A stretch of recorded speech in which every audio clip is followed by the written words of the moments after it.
Welcome, and thank you for tuning in to Real Talk, Real Deals, stories and tips from the real world of sales. It's a podcast where we're talking about how to be successful in selling. This is episode 9, and I'm your host, Andrea Grodnitzky. I'm very happy to welcome back our guest, Kelley Dunn, one of our fantastic sales coaches, to talk with us about how to grow strategic accounts, specifically by thinking about how to find the white space. Welcome back, Kelley. Thank you. Good to be here. We're happy to have you. So Kelley, I think this is such an interesting and fun topic to talk about, particularly in this environment. I know we've had conversations that it's very difficult to get a new customer in the door, right? New logo. And sometimes, the better strategy is to really look to your existing customer base. And, I know in your role, Kelley, you've coached a lot of teams to take, I guess, a more strategic approach to protecting and maintaining and growing those really important accounts. Why do you think taking that more strategic approach versus, let's say, just a solely tactical or even reactive one is so important today? Well, it's interesting, isn't it? I mean, gaining new accounts and new logos is part and parcel of any successful salesperson's approach. And, the opportunity that exists within an already established client base turns out to be rather enormous based on the feedback I get after people come through our prosperous account strategy course, as well as the way I think back about my own selling career, my own management career. So much is left on the table once a logo is acquired, and the whole concept of being more strategic about the approach simply enables us to be more thorough in our approach, which is really does two things. It serves the customer better because they are able to take advantage of more things that most salespeople offer than, say, the initial product mix that they might have purchased going in. And it's better for us because we have a kind of a stickier, more long-term relationship with the customer that can become more impactful, again, both for them and for us. Yeah, that makes a lot of sense, Kelley. I mean, certainly the customer is at the center of it. You use the word thorough. I wonder if salespeople love or hate that word. What's your experience? Well, I never really met a salesperson that's like, oh, yay, planning, right? I mean, it's the thing most of us, and I'm putting myself in the category because I can still consider myself a salesperson, even after all these years of being a sales coach. Most people kind of tend to avoid it. And the reason for that is that it's not the funnest part of working a deal. And I will offer that it can make the biggest difference in terms of the outcome of deals. So whereas most salespeople aren't, really fond of being heads down, analytical, really diving into what they know, what they don't know, what they need to know, et cetera, going through that kind of an exercise, not just once, say at the beginning of the year, but ongoingly throughout the year, can really make a profound impact on their success when it comes time to, navigating the achievement of quota, et cetera. Yeah.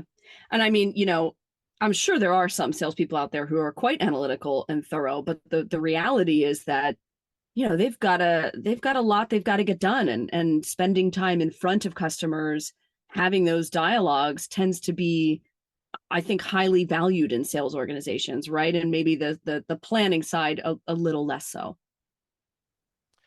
Well, it's interesting, isn't it? I mean, on the one hand, the population of any CRM system, whether it's Salesforce or whatever, has become part and parcel of every salesperson's daily, if not weekly, activities. Mm. And the pressure to be out in front of customers is equally high. So it's interesting, when given a choice, what are most people going to do? They're going to do the thing that they like most, that they feel most skilled in, Mm. that they feel most prosperous in, not to use our word too much, but that doesn't necessarily include the thoughtful process that goes before the conversation. It's the conversation.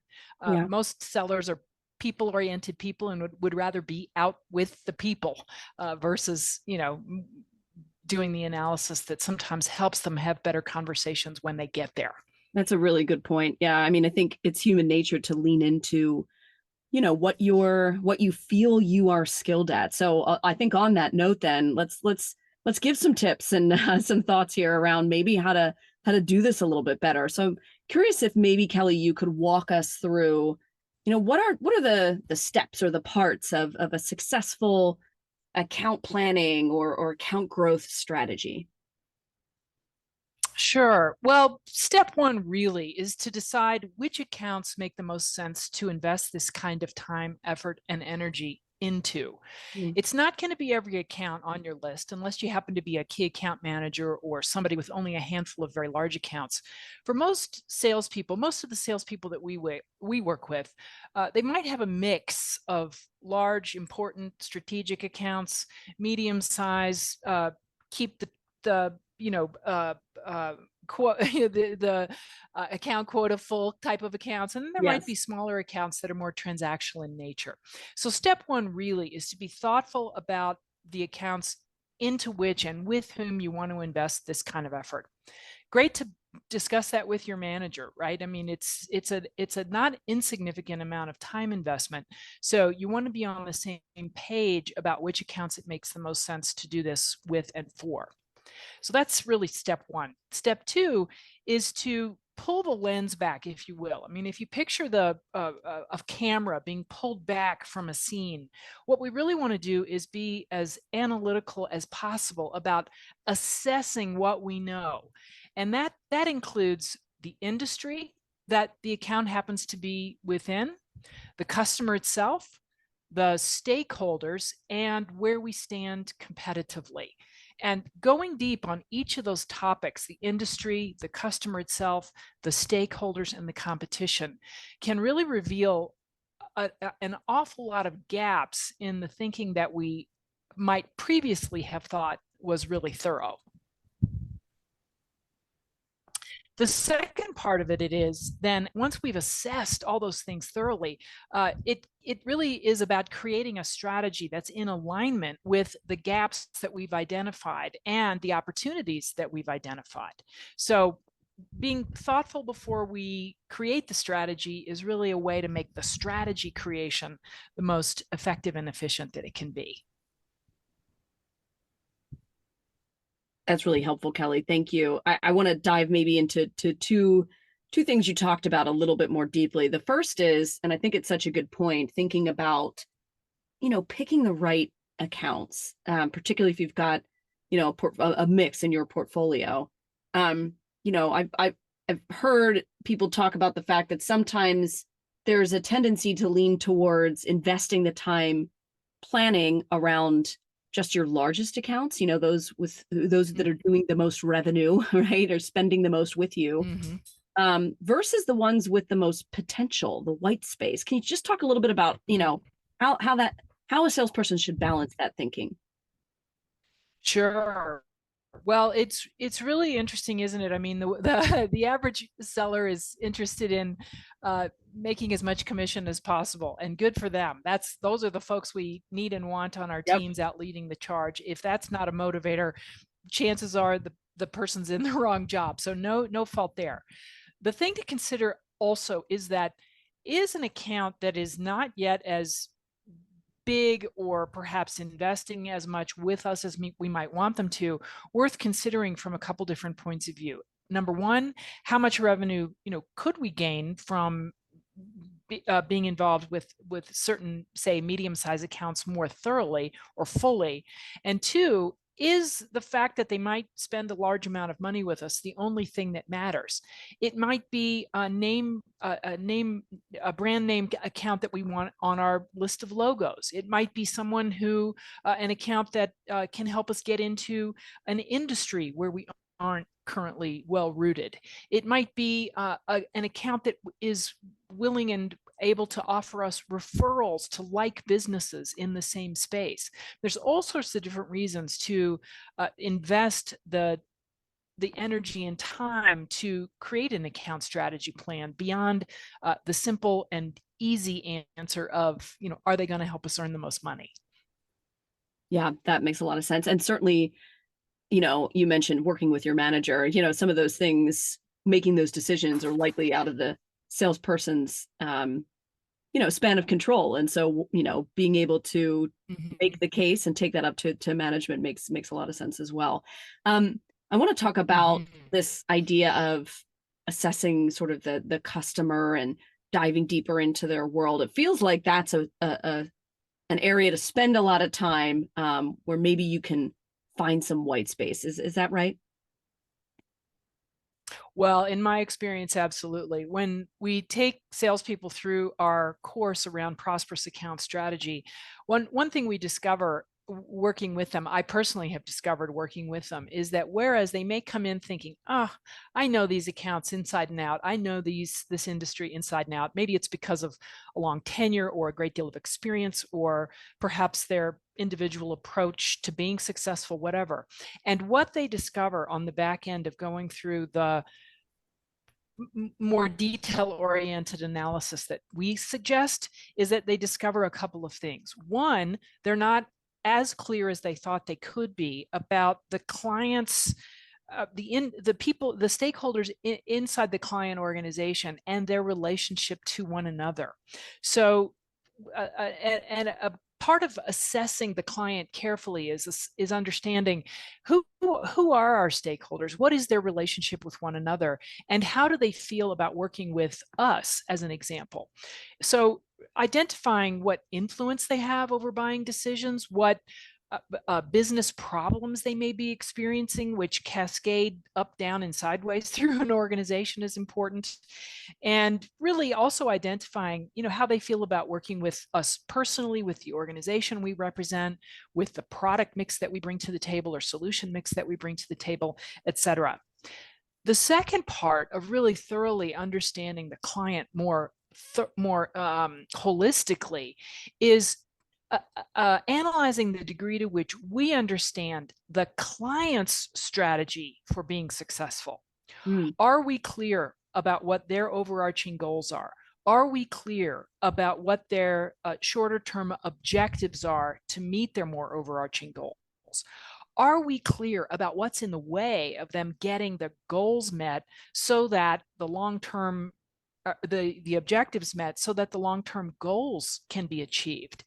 Are we clear about what current initiatives they're pursuing to address those things? I mean, I've seen time after time after time salespeople who really are at or near the top of their games come away from this exercise realizing that there's a great deal of information that they don't yet know, which could enable them to more effectively position solutions to customers that they already have a good, solid relationship with.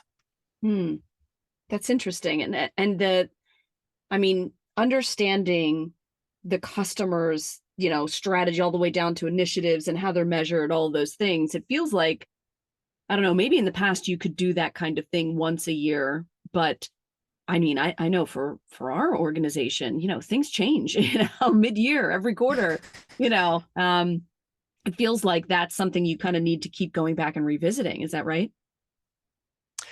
Well, for sure. And it's interesting, isn't it? I mean, every organization changes probably more than they want to. Stakeholders get promoted or leave.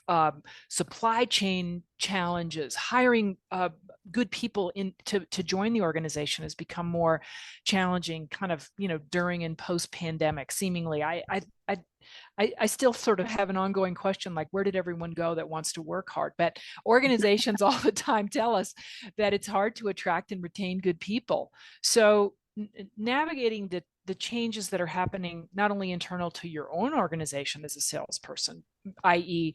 products that are being developed, sunsetted, improved, enhanced, et cetera, but also monitoring and navigating the changes internal to your client's organization is something that should be done.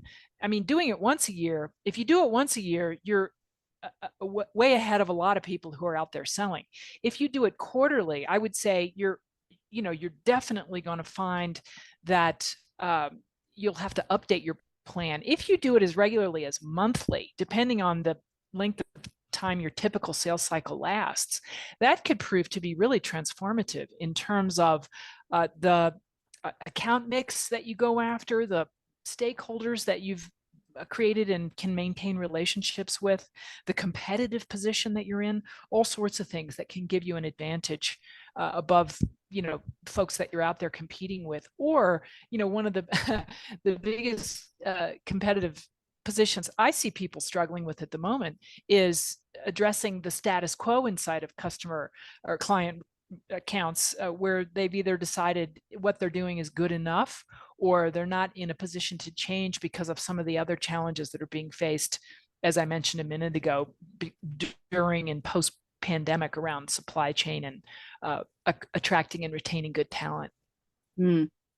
We're kind of touching on, I think, a topic here about, the difference of set it and forget it, plan and Right. and execute a plan versus, keeping that plan, fresh and that's a tough thing to do, right? Because it's an investment of time to do account strategy and account planning, but I think everybody kind of knows doing it once a year is probably also not effective. So how do you coach teams to stay agile? What's the right middle ground here to effectively do account planning but also remain agile and move with the customer as they're moving? Yeah, great question. I mean, it's interesting. Salespeople, like most people, are rarely going to do anything until and unless they understand what's in it for them. Now, it may be a requirement that they have to update their plan periodically. So I would say good account planning best practices probably start from the top down, at a minimum from the manager down. So the more the manager is on board for promoting and investing in the salesperson to do this kind of strategic thinking, the better. And what I mean by that is, making sure they have bandwidth, and that if they've got, customer satisfaction issues that could be managed by someone else internally, they should be offloading the customer or the salesperson from having to address those. If their current amount of reporting requirement is really off the charts, well, a salesperson's individual planning activities are probably going to fall by the wayside. So I would say, step one, it's incumbent on the manager or management team to make sure that the importance of account strategic account planning is not only important, but it's emphasized, but that there's time to do it, and that it would be routinely reviewed, the manager and the salesperson together. So it seems like a group effort, really. The way to help a salesperson realize the importance of it is really not unlike the analogy of, say, setting a goal at the beginning of the year. I mean, what do most gym owners say? That January is one of the busiest months of the year, and by February or March, all the people that promised to get fit at the beginning of the year are back to being sedentary and not doing the things that they know they should do. So when a seller really has an experience of the benefit of investing in themselves, their knowledge, their strategic approach, etc., they're more likely to continue it on an ongoing basis. And what we've seen in the classes that we teach and the coursework that we review with people is that not only do light bulbs go off left, right, and center about information that's not currently understood that could and should be understood, but I've very rarely had anyone come through the Prosperous Account Strategy Planning workshop that didn't express a strong confidence that reviewing the information that we suggest people dive into regularly wasn't going to be anything less than enormously helpful to them in terms of meeting their quota and achieving sales success. Absolutely. And I'm sure a good deal of what you just said is music to many salespeople's ears about, carving out the time for them, right? Giving them the time and space to do this important work, if in fact the organization sees the value in it, which they should. You made me think of another question, Kelley, around, you mentioned, hey, if there's a service issue, letting, the service team handle that versus, the salesperson being overly involved. It made me think about that extended revenue team and their place in helping with account planning. I'm just curious about your experience. I mean, are you seeing that organizations are bringing more of the team, not just the salesperson, to the, account growth, strategy or planning process, or is it still largely something that sits on the shoulders of the salesperson? Yeah, that's actually, well, it's a great question, and I would say it's a great suggestion for most organizations. I mean, candidly, what I see is that it really is the salesperson's job. It's something the manager reviews, but it tends to kind of be boundaried in that arena. And yet, when you think about it, just as you wisely asked, and perhaps buried in your ask was also a suggestion that the planning process be extended out. I mean, I could imagine enormous benefit being realized if that were the case. And I mean, based on what I see, that it's not often the case. It's, I used to work for a large organization where it was a very much a team selling experience. And my thought was, when we win, we all win, and when we lose, it's my fault. And I think a lot of salespeople, Yes. have the notion that they are primarily responsible for the success, the sales success in any given account. And yet, the more strategically important the account, the more strategically kind of dispersed the responsibility really ought to be with the salesperson in the driver's seat, of course. So Yeah. I love the question you asked and really the idea that you surfaced. Well, it's interesting, you think about all the different roles, particularly in very, large strategic selling organizations. But this can be true really in any type of sales motion, transactional to enterprise. There's always other people helping out, and from solution architects prior to, helping out pre-sale through, all the way through customer success management, et cetera. And there's got to be a lot of great intel. But, to your point, and then the experience is that salespeople, they have the most pivotal role to play. They are operating as the role of that trusted advisor, right? That term that comes to mind. And I want to talk Yeah. about that a little bit more, which is, it's a tough thing to become, right? A trusted advisor to your customer. But I'm just curious about, if somebody can achieve that, how can that relationship be leveraged to really help create a competitive advantage when you know that your competitors are probably always trying to get into your best accounts? Like, why does being a trusted advisor matter there? Well, for sure, for sure, competitors are trying to get in just as we're trying to get into theirs typically, right? So, Yep. I mean, it's all part of the game we play, I guess. It's interesting with the concept of becoming a trusted advisor. It's a bit of a time-consuming experience for most salespeople, Hmm. one that's rooted in a couple of things. One, this whole notion of building trust is something that happens over time, not overnight. So you have to be willing to be consistent, show up credibly, and do what you say you're going to do, even if it's not always in your best interest. Sometimes asking questions, giving advice, sharing information about things that we don't necessarily gain anything by providing a solution for, can actually put us in a much better position to be viewed as a trusted advisor. And once we've achieved that status, the chances that we're going to be undercut by a competitor are dramatically reduced. The chances that an initiative is going to be pursued without our input being invited are dramatically reduced. And overall, the more trust-based the relationship, the quicker decisions tend to get made.